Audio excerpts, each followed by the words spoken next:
शरद ॲग्रोच्या माध्यमातून केली करमाळा तालुक्यातील शेतकऱ्यांनी विना व्हायरस केळीची लागवड। करमाळा तालुक्यातील चिखलठाण व वांगी परिसरातील शेतकऱ्यांनी शरद ॲग्रोच्या माध्यमातून विना व्हायरसच्या केळीची लागवड केली असून यामुळे शेतकऱ्यांना मोठा फायदा होत असून शेतकऱ्यांना शासकीय अनुदान मिळवण्यासाठी शरद ॲग्रोकडून मार्गदर्शन करत असल्याची माहिती शेतकऱ्यांनी दिली आहे।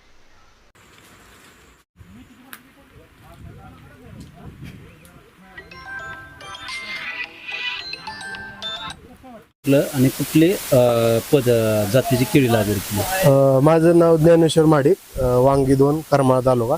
आम्ही शरद ॲग्रो कोल्हापूर यांची रोपं आतापर्यंत आम्ही जैन कंपनीचे 5-6 वर्ष झालं रोपं वापरत होतो, पण आम्ही शरद ॲग्रोचे एका मित्राचे इथं पाहिली रोपं, ती आवडली, नंतर आम्ही ते लावले। तर आता तुम्ही बघू शकता ही 5 महिन्याची बाग आहे आपली। तर असं आलेलं आहे शरद ॲग्रोचे। आता आपण पहिले जैन कंपनीला होतो, आता कुठल्या कंपनीला? शरद ॲग्रो कोल्हापूर। त्याच्यामध्ये कुठली जात आहे? G9 व्हरायटीची Sharad agro. आणि पूर्वी वापरत होता ती जैन G9चे जैन होते। आता कशा पद्धतीने तुम्हाला तफावत जाणवते पहिल्या केळीमध्ये आणि या केळीमध्ये? आता जर तुम्ही जैनचं आपल्या शेजारी एक प्लॉट आहे, जैनचं हाईट वगैरे आपल्याला ह्या केळीत जास्त दिसली। बाकीचे बुंद्याची वगैरे साईज आता 5 महिने झाले, बुंद्याची साईज वगैरे आपल्याला त्यामध्ये जाणवलं जरा फरक। कशापासून तुमची तफावत?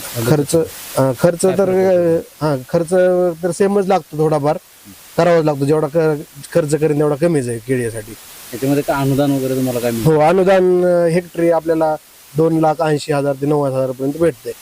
साधारणतः किती तुम्ही हेक्टर लागवड केली? आता आमची 1 हेक्टर लागवड आहे। अनुदान वगैरे आपल्याला मिळेल का? अनुदान हो, अनुदान आपल्याला म्हणजे टप्प्याटप्प्याने येतंय। म्हणजे सुरुवातीला आपल्याला लागणीसाठी आलं, नंतर बेसळसाठी।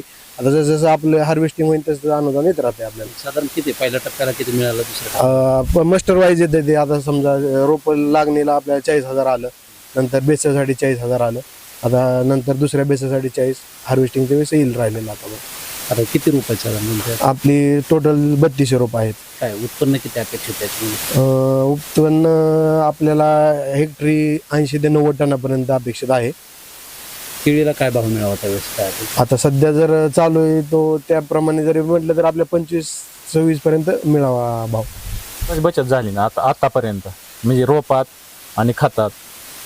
तुमचं काय आव्हान असणार आहे शेतकऱ्यांना? नाही, शेतकऱ्यांना म्हणजे असं आव्हान आहे की ही रोपं आहेत ती व्हायरस मुक्त आहेत आणि उत्पन्न खर्च कमी होत आहे। ह्यांचं मार्गदर्शन चांगलं आहे। लागवडीपासून ते पार हार्वेस्टिंग पर्यंत त्यांचं मार्गदर्शन आहे।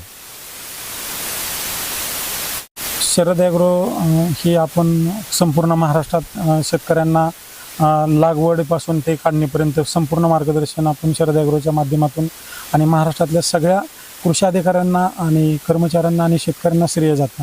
कारण शेतकरी आपल्याला विश्वासाने आपल्याला पेमेंट टाकतात आणि म्हणून आपण त्यांना वेळेवर रोपं देण्यास आपल्याला एक छोटीशी सेवा देण्याचं काम शरद ॲग्रोच्या माध्यमातून आपण असंख्य साधारण एक 50,000 लोकांपर्यंत आपण पोचलो आहे आणि 10,000 लोकांना 2,52,000 रुपये अनुदान मिळवण्यास एक छोटंसं कार्य आपल्या हातून घडतं आहे। ह्याचा एक मनुष्य आनंद होतो आणि उत्पादन खर्च 50% कमी करू शकलो व रासायनिक खतामुळं अतिशय जमिनीची नापिकतेकडे चालली। आपण ऑर्गॅनिक शेती करून त्याचा उत्पादन खर्च 50% कमी करून उत्पादन वाढवून आकाशी देशामध्ये, बाहेर इराण असेल, बाहेरच्या देशामध्ये एक्सपोर्ट क्वालिटीचा माल कसा तयार करायचा आणि सुज्ञ शेतकऱ्यांनी हे जे पूर्ण तंतोतंत नियोजन हे सगळं श्रेय शेतकऱ्यांना जातं। कारण शेतकऱ्यांनी सगळं नियोजन व्यवस्थित काटेकोरपणे केल्यामुळं हे सगळं शरद ॲग्रोच्या टीमला व शेतकऱ्याला व कृषी अधिकाऱ्यांना जातं आणि मला मनुष्य आनंद होतो की सगळ्यात शरद ॲग्रोच्या रोपांचा लागवड महाराष्ट्रातल्या कानाकोपऱ्यात लोक शेतकरी करत आहेत आणि अजूनही करत राहतील। कारण व्हायरस मुक्त रोपे संपूर्ण महाराष्ट्रात देण्यात शरद ॲग्रोला यश मिळत आहे, याचा मनुष्य आनंद होतो। धन्यवाद।